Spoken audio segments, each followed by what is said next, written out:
2020. And I am joined by my co-host, Carlos Ponce, just outside of Mexico City. Hi, Carlos. Welcome back. Thank you, Tulio. And today we have Mariel Navarro back joining us as a co-host. Thank you for joining us, Mariel. Welcome back. Thank you. And our guest, Noah Labhart, forgive me, who is the co-founder and CTO at Veryable. We're going to have an interesting conversation with him about on-demand labor. But before we do that, before we introduce the topic of the show, let's get to know you a little bit. Let the audience get to know you a little bit. Noah, please introduce yourself. Absolutely. Well, excited to be here. Thanks for having me. So my name, as you said, is Noah Labhart. I'm based in Texas, in Dallas-Fort Worth, Texas. I have been a tech guy for nearly 15 years now, and worked in several different types of roles: corporate world, startup world, freelance development, things like that. I'm a husband for 11 years. I'm married. I have 3 kids, a 9-year-old now. She's 9 already. 6-year-old boy and a 4-year-old boy. And I'm also a podcast host. I'm host of a podcast called Code Story, where I interview tech folk like myself. And when I'm not doing all that stuff, I like to get outdoors. I like to get out in the sunshine and play with my kids and work in my yard. So that's a little bit about me. Great, Noah. Thanks for the introduction. Tell us a little bit about Veryable. What is the company all about? What gave birth to this idea? Share with us what Veryable is all about. Absolutely. So real quick, Veryable is an on-demand marketplace for manufacturing labor. So, what does that mean? We're basically the Uber for the shop floor. We are a marketplace that connects businesses and workers for short-term, discrete work opportunities. Businesses can achieve flexible capacity to match their demand spikes and falls, to ramp up and ramp down their workforce as they need to. And workers can get diverse work opportunities and make their own schedule, their flexible schedule, all through the palm of their hand, and get paid daily for the work that they do. So that's Veryable at a high level. And how we got started was I got hooked up and met my partner, Mike Kinder, and the idea actually originated with him. And he was worked at PwC, was an operation manager at many different plants before that. And he saw the technology advancing in manufacturing and saw that, people weren't going to spend money on this advanced technology if they couldn't solve their labor problem. So we started to see that, all this new IoT stuff, Google Glass, things like that, couldn't really be taken advantage of without flexible labor. So he set out to solve that problem and looked for a technical co-founder. And I was lucky enough to get introduced by a mutual friend. I had done some time, in manufacturing. I had supported manufacturing in one of my prior roles for many years. So I knew the environment. I knew how it worked. And when he pitched the idea to me, I couldn't poke holes in it. So that was May 2016, and the rest is history.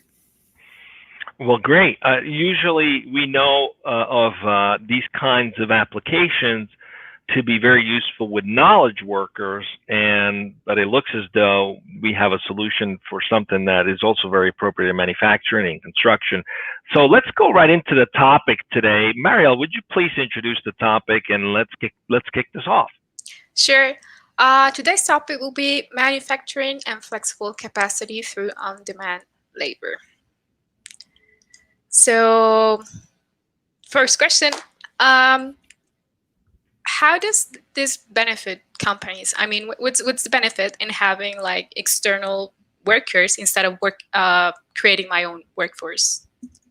Great question. So you look at manufacturing companies, they have traditionally worked with fixed capacities or temp staffing, which is basically short-term fixed capacity.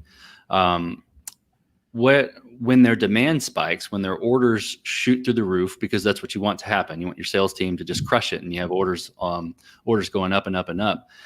It takes a long time to bring on a full-time workforce. And a lot of times the way operations are set up, they can be strategically set up to separate the high-skilled jobs, which are more appropriate for a full-time person, and the lower-skilled jobs, more things that can be done by a set of instructions, or can be done more simply by moving boxes around, or pick, pack, and ship, or things like that.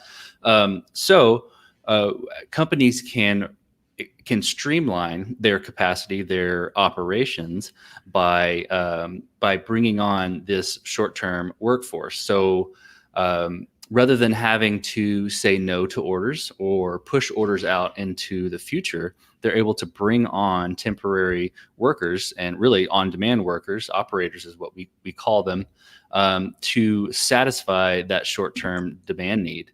And then when that demand goes away, or hopefully it keeps going up, but when that demand, falls back to a normal forecasted level, you don't have a full-time employee that's not being utilized to meet that spike in demand, but you've also met your customers' needs. So that's how businesses can benefit by bringing on-demand labor workforce. So pretty much this is on demand, and you get rid of all the administrative hassle of hiring more people to work with you. Yeah, you hit the nail on the head. So it lowers the administrative burden, and it increases the revenue opportunities because you don't have to push off or say no to orders.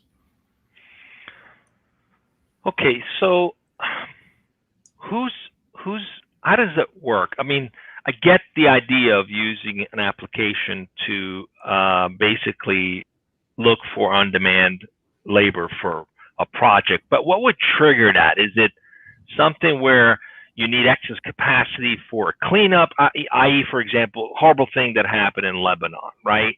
That's going to have to get all cleaned up. Is that the kind of application where suddenly you've got to find thousands of workers, and you're not going to go and hire all these people? You need them for maybe a month, 2 months, possibly even for a week in certain cases. So how does it work? How do you go about attracting the talent pool, if you will? Mm-hmm. And how do the manufacturing or companies that need this take advantage of this? How do they use it, and when would be appropriate? Sure, that's a great question, and the situation that you're describing is kind of this, reactive situation where, okay, I've got either a crisis that has happened, or I've got all of a sudden a spike in demand, or all of a sudden I've got someone pushing down an order to clean up all my scrap, or do this kind of extra job, or this new job or new work that wasn't expected. That's definitely an applicable scenario. Another scenario though is to fit the demand cycle. So you kind of forecast based on averages in manufacturing today, right? But if you're able to react, say a week in advance, or say 2 weeks in advance to, a new order, or a shift in an order, or maybe something went wrong with the machine and we got to catch up. I think in the manufacturing shop floor, a lot of times it's survival, right? You got to get these orders done, and you can't really, there's no room for error or room for gaps. So those are applicable scenarios where you can bring in on-demand workers. And the way our platform works is a business comes in, sets up their profile, a few easy bits of information, their name, their address, a description of essentially their business, and then they can start posting for workers right then. There's not a lot of setup process.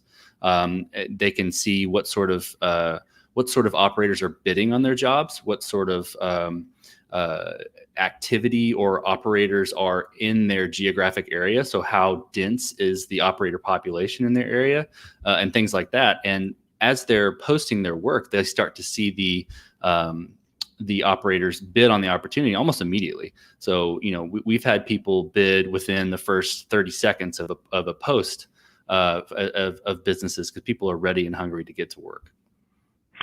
So when you go, so an operator posts a need, opening, posts the timeline for that opening, the parameters for what they're willing to pay. How do I, as a worker, find this? Do you then propagate this on publishing sites? How do you actually get to the end of a worker to let them know that this is available? Do you have partnerships for doing that? What's your plan for doing that? That's a great question. So just to correct a little bit of terminology. So when we say operator, we mean the worker. And when we say business, we mean the manufacturing plant. So because I'll start using those terms, I want to make sure that that's clear. Thank you. So from the worker side, from the operator side, we have a mobile app that they're able to download, set up a profile, do a few prerequisites, which really include a background check, filling out a tax form, and then adding in a payment method so we can pay them daily, either a bank account, or we offer a pay card option as well. So they can download this app, and as soon as they get their profile created, they can start browsing opportunities. And once they have the app on their phone, they're notified of new opportunities that are posted. So if I'm a geographical area in business A, post a work opportunity, and an op is another term we use, post an op, and it's in my geographical area, I'll receive a push notification that says, hey, this business just posted, you got to check out the op. I can go to the app, I can look at the details of the opportunity, make sure my skills match up, put in my bid for the opportunity, and then wait. Once the business reviews it in their portal and accepts me as an operator, I show up and start doing the work. Is it only for businesses, or can individuals use this platform as well to find? I'll give you an example. We're about to move, and my wife's like, "Oh, let's get a playground set." So I'm looking at playground sets on Amazon. I found one that's perfect, and I read the review, and it says something that it will take 9 hours, 2 people, 9 hours to put it together. And I'm like, I'm pretty, ambitious when it comes to putting stuff together, but I'd rather go find some folks that can do this for me. And there's nothing out there that is available to do that. So is this also available to someone like myself who needs that? And it's like, I have a project for one day for 2 people, or is it just businesses? So it's primarily optimized for manufacturing and supply chain businesses, so distribution, things like that. The tools that we have built into it are for optimizing your on-demand labor based on your orders, based on kind of an operation, so to speak. So could someone sign up and use it as an individual person? Probably. We probably would flag it and talk to that person to make sure they were in an actual business. We try to leave the play sets and things like that, which also I'm in the market as well, so I totally understand that need. A play set like that, maybe like the TaskRabbit or a couple of other platforms like that are a little more on-demand, task-based, and not necessarily manufacturing operations-based. Excellent. I know that Mary will probably have some questions about the tech, because that sounds like a pretty complex environment that you're doing background checks, and I'm assuming you're also doing clearing of payroll. Mariel, do you have some questions about the tech itself? Yeah, I have a question. I don't know if you guys integrate this already, or you're thinking about it in terms of growth. Are you thinking on using some artificial intelligence or maybe machine learning to be able to help businesses or operators? Let's say I'm an operator, and maybe I can get suggestions. Like, it can learn from me, like what are my skills, where I live, and would it give me like more specialized suggestions, or maybe the other way around? That's a great question, and that's exactly where our head is at. We have already built kind of a 1.0 version of some of those things, where we suggest operators and we suggest work opportunities, ops, for businesses and operators. So both ways on the marketplace. It's a little bit less AI driven, less machine learning driven, more of kind of a set of early rules. But what we're building right now is kind of the precursor to where we want to be with machine learning AI, with taking the data we have, taking the information about the workers and the businesses that we have on our platform, and using it to, predict what an operator might want to work on, or predict what sort of operators a business would like. Right now, we're working on essentially taking our monolithic backend and breaking it into microservices, and that's we consider that a precursor to properly doing machine learning and AI. So that's kind of where we're at right now. So it's in the making. That's pretty cool. It's in the making. Yeah. We're super excited about it. We've been dreaming about it since day one, which was a few years ago. But we have to do the right thing first before we can do that thing. Sure thing. Right. I mean, that sounds pretty exciting. I'm guessing that would probably help a lot of businesses, a lot of manufacturers that sometimes don't plan effectively for, i.e., a crisis or increased demand in the marketplace. So as of right now, a business can basically put out an opportunity or a requirement, and individuals can apply. Those people get vetted, they get background checked, et cetera.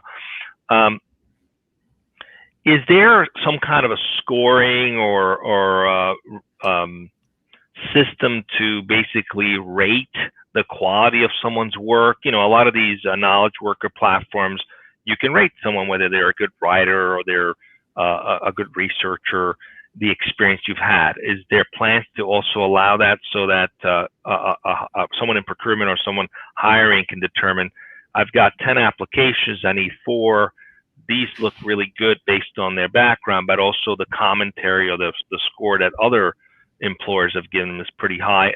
What's the plan around that? Any plans to do that as well?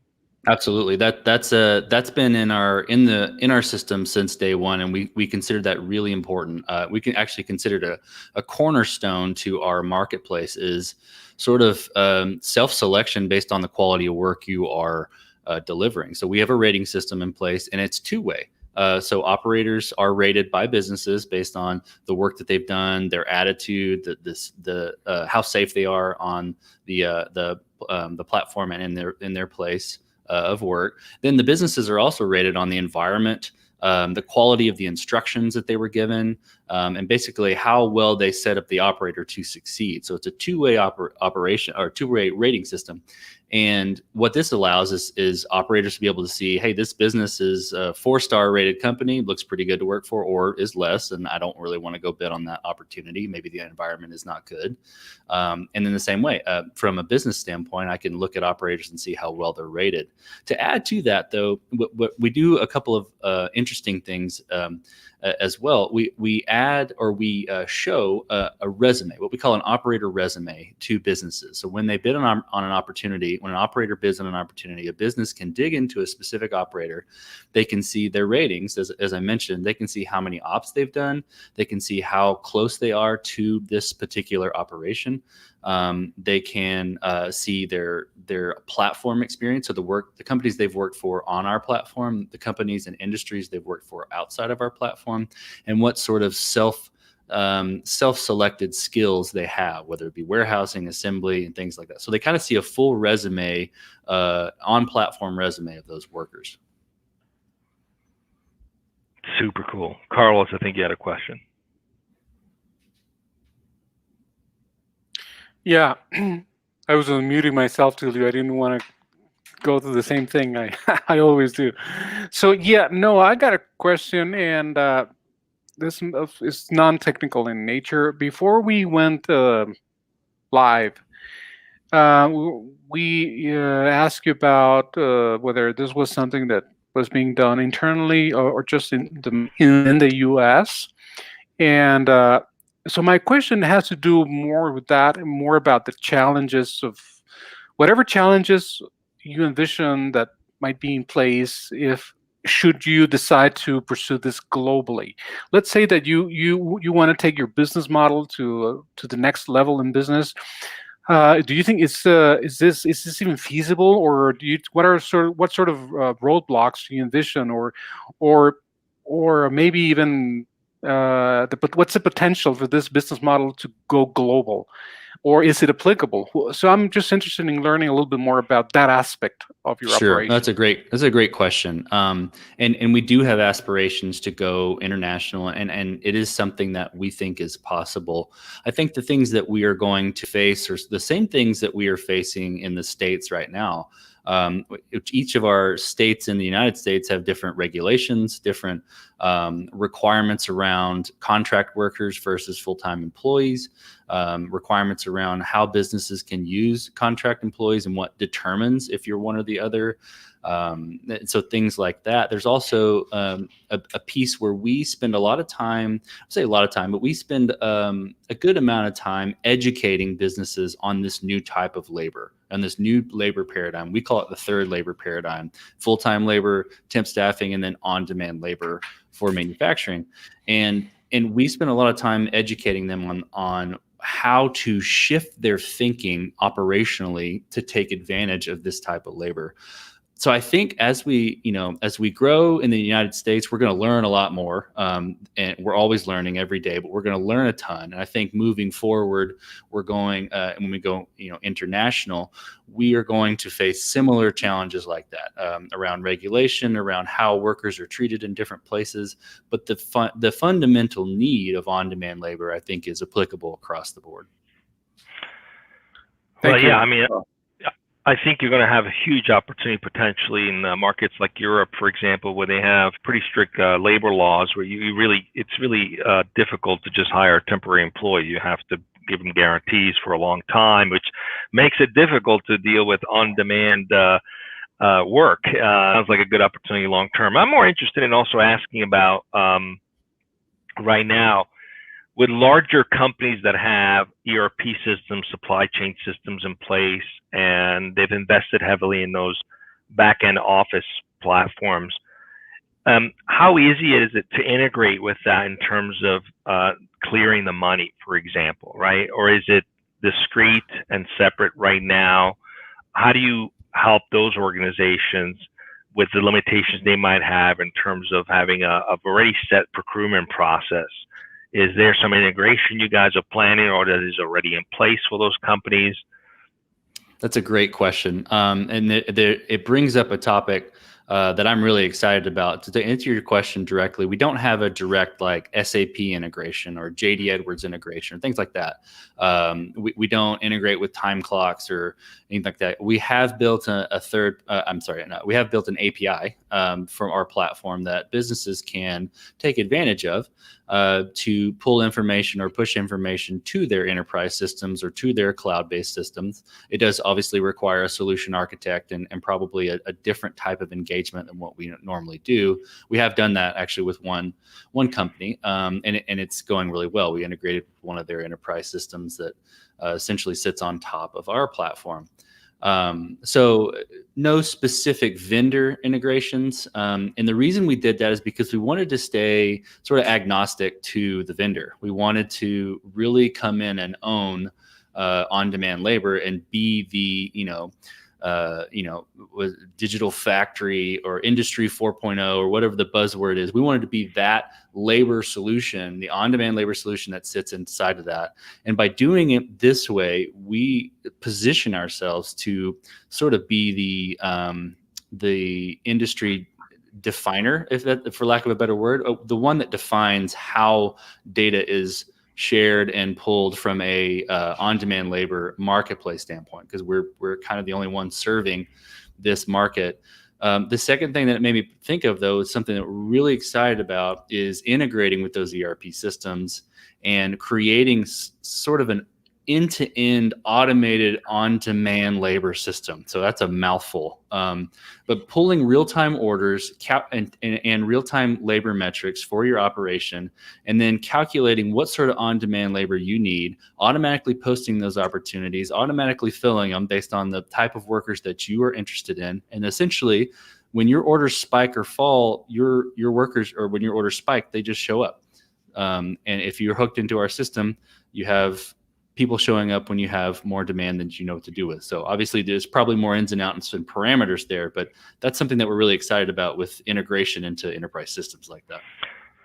Yeah, I have to say that would deliver on a promise that started about 30 years ago for most of these platforms. Their vision was to make it possible, exactly what you described, to make that possible. It hasn't quite fully been achieved, but it sounds as though you guys are on the path to make that happen. So those companies listening, definitely connect with Veryable. It could be a good plug-in, a good, maybe even a good acquisition. Who knows?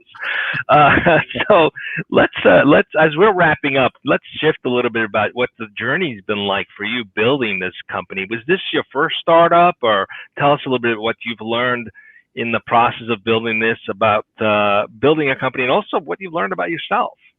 Oh, that's a great question. So this is my, I don't know what number startup this was. I've had many projects, we'll call them. I've had a successful startup. I ran a mobile development agency. It was my first sort of business out of the corporate world. It was called TouchTap. And we built mobile apps for startups. We built startup platforms, things of that nature. And I learned a lot there, learned how to really execute on building an MVP and build on top of that. But for Veryable specifically, I've learned a ton about startups and myself. On the startup side, how important the right people are, how important the right team is. I have an amazing team. We have an amazing team, period, across the entire company. I have an amazing technology team that I've built of 11 people who are passionate about what they do, passionate about what we're doing here, and just great people. And I went a little non-traditional route with it. I didn't go all computer science students or all, kind of comp sci degreed individuals. I went to boot camps, and I went to and got individuals who see the world a little bit differently, and that has been a game changer for our teams. I've learned to think a little bit differently about the people that are brought onto a team. And I learned about myself too. What have I learned about myself? I've learned that that I am not the best coder in the world. That there are a lot of developers out there who are way better than I am, and I've learned to embrace that and hire them and really enable them to thrive where they are. And that creates a win for everybody. So accepting that and just knowing where my strengths are in architecture and leadership and things of that nature has been really good. Well, thanks for sharing that with us. We wish you a lot of success. It sounds like an amazing opportunity for both people who are looking for work. It's a great way to get themselves out there, and for businesses that have the need to ramp up manufacturing and ramp up workers to take advantage of this as an awesome opportunity. Thanks for joining us today. It's been a pleasure to have you with us. Unless you guys have any other questions for Noah, let's what do we got coming up? Yeah, Tulio. Well, as you probably know, there has been a change in guests. So for tomorrow, we're going to be having Mark Collins. He is the CEO of a very, very interesting company in the health tech industry. It's called Helomics, Helomics, Helomics, and it's a predictive oncology tech company. So I'm very intrigued by what it's going to be about, because I don't have the topic yet. So I'm working on that with the guest. But that's going to be tomorrow right here on DojoLIVE at 1 p.m. Pacific. Again, a conversation with Helomics with Mark Collins, the CEO. That's what we have for tomorrow, Tulio. Thanks. Noah, we really appreciate the comment you made about making different choices in your hiring decisions. That resonates with us as a company. We have adopted and embraced that as well, and it's paid off quite well for us for 15 years. So kudos to you for breaking away from the traditional cookie cutter, have to have the pedigree nonsense that really just isn't applicable today. So thanks for joining us. We wish you a lot of success. Join us again Monday as well for the recap show. We're going to have fun recapping 3 shows, 1 p.m. on Monday. If anyone listening here wants to participate on the recap show, you can be one of the squares here with us. We welcome that. Just put a comment where you see this and say, I'd like to participate. Exactly. Join the Brady Bunch. Thanks for joining us. Until next time, everyone, stay safe. Thank you. Just stay with us, Noah, as we wrap. Goodbye, everyone. Thank you, Julie.